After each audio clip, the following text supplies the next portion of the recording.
Guys, may problema tayo. Nawawala si Kopi. Oh no! Naku po. Guys, nawawala si Kopi guys. Bumili lang ako tapos inilipat ko yung kulungan dito eh. Kasi nandun talaga yan. Tapos inilipat ko rito sa likod. Pagbalik ko, bukas na yung pintuan. Oh, Ming! Asa si Kopi? Putak na. Buka! Asa si Kopi? Putang yan. Asa si Kopi?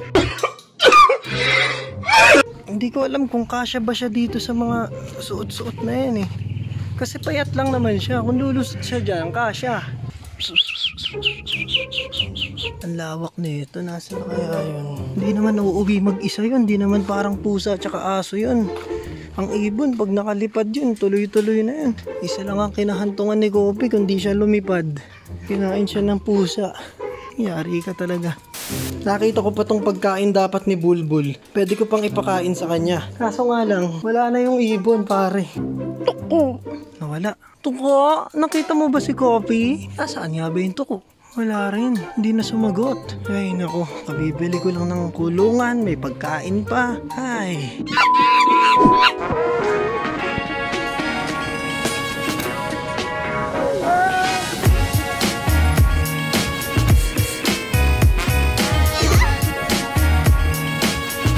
Alam nyo kinagandahan sa mall na to, yung mga pusa at mga aso, pwede sila.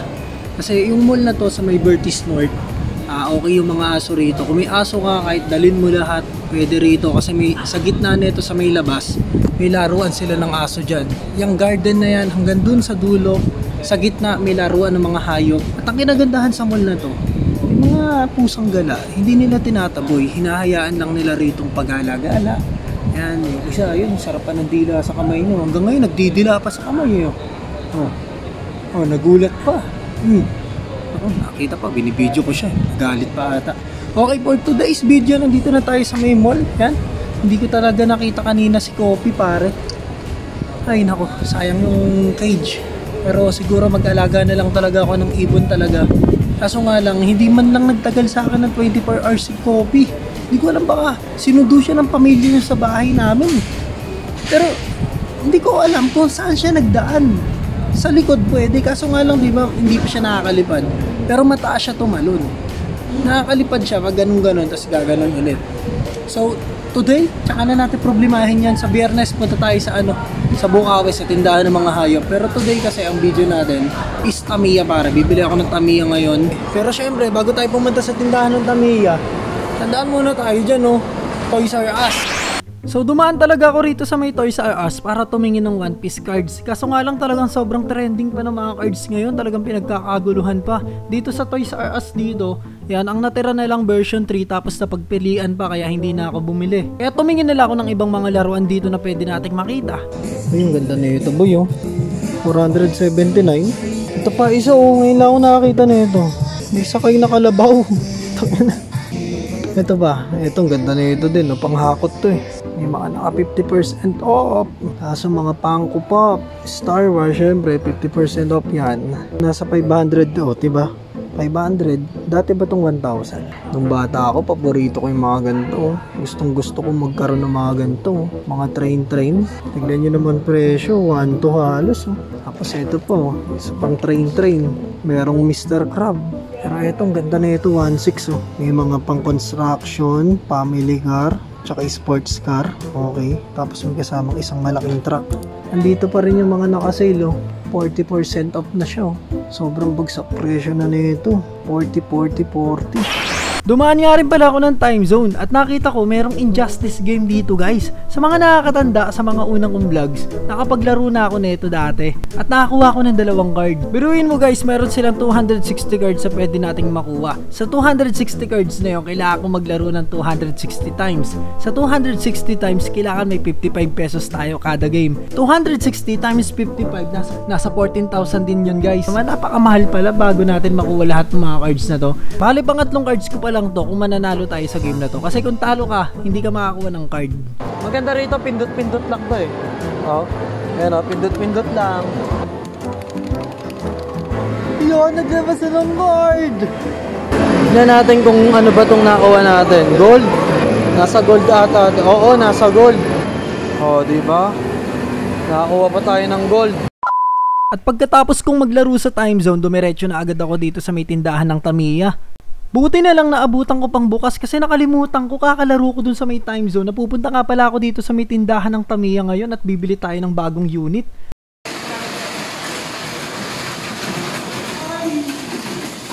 At pagkatapos ko namang manood ng mga nagre-racing ng Tamiya nila sa labas, ayan, dumiretso na ako dito sa imbakan ng mga Tamiya, pare. So, umpisahan na natin to. Una, nakakita ako ng Iron Beak BC chassis. Ang roller niya 4 sa likod tapos 2 sa harap. Ang presyo naman nasa 600 pesos ata kung hindi ako nagkakamali. And ang release date niya is nung 2021.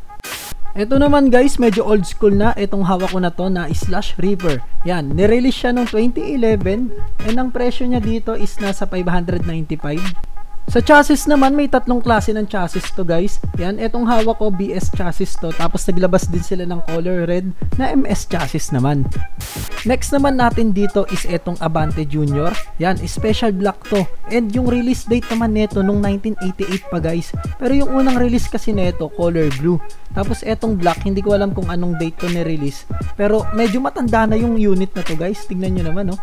1988 pa to ni-release. Ang presyo naman niya nasa 698 pesos. And next naman natin dito, meron tayo ditong Daihatsu Kopen XMZ. Ito Super 2 chassis to guys. Yung presyo niya hindi ko nakita kung magkano, pero siguro mga nasa 600 plus lang din to. Ang kinagandahan nito guys, open roof siya, makikita natin yung upuan niya sa loob. And nirelease naman to guys nung March 1, 2014. So ayun na nga guys, nakapili na ako ng bibilin. Ito yung nakita ko na pinaka-unique dito guys. Itong Hotshot Junior 3-piece MS chassis. Kung mapapansin nyo, ayan o, 3 parts siya guys. And yung motor niya naka-center. Kung mapapansin nyo, kabilaan yung gear niya. Yung gulong sa harapan tapos yung gulong sa likuran, connected siya sa iisang motor. Kaya parang may kabilisan talaga yung Tamiya na to. Okay, sige, nakapili na tayo. Itong Hotshot yung bibilin natin. Kaso nga lang, pagdating ko dun sa may counter, nung babayaran ko na, nakita ko yung mga bagong release ng Tamiya guys. Ang bilis magbago ng isip ko. Bigla ko kasing nakita to guys. Ito kapatid ni K4 Gamble. Ito naman si K4 Tash. Yan, tignan nyo naman. Gustong gusto ko yung mga ganong klase ng Tamiya. Ang cute eh. Tapos ito may Istora guys. Yan. Ito hindi ako nahihilig sa mga ganitong klase ng Tamiya. Pero itong ganda talaga nito. Advanced pack. Netong Neo BQS. Parang ganda nito. Ganda rin ang presyo nito. Nasa 1.5. Pero yung K4 Tash, nasa 550 lang din siya guys. Kaya yun na yung pinili ko. Ang bilis ko talaga magbago ng isip. Yung kanina dapat yung bibiling ko eh. Pero itong K4 Tash kasi, ayan oh, kuwang-kuwa yung gusto ko talaga eh. May tournament doon guys oh. Tekken, tournament. Parang masarap tuloy sumali. Pagtatadyakan ko lahat yan. Talo lahat sa akin yan. De, joke lang. Oshi! Super sale! 800, 200 na lang ngayon pre. Power Rangers yan. Kukuha tayo ng isa. At syempre, bago tayo umuwi, nagbukas din ako ng 2 packs ng cards. Ayan, tignan nyo na lang kung ano yung makukuha natin dito. Ang hirap buksan. Pag mahirap buksan, ibig sabihin nun may makukuha tayo eh. Ayun. Ayun. Ayun. Eto na. Eto na yun. Eto na yun. Eto na yun boy. Oh, makinang.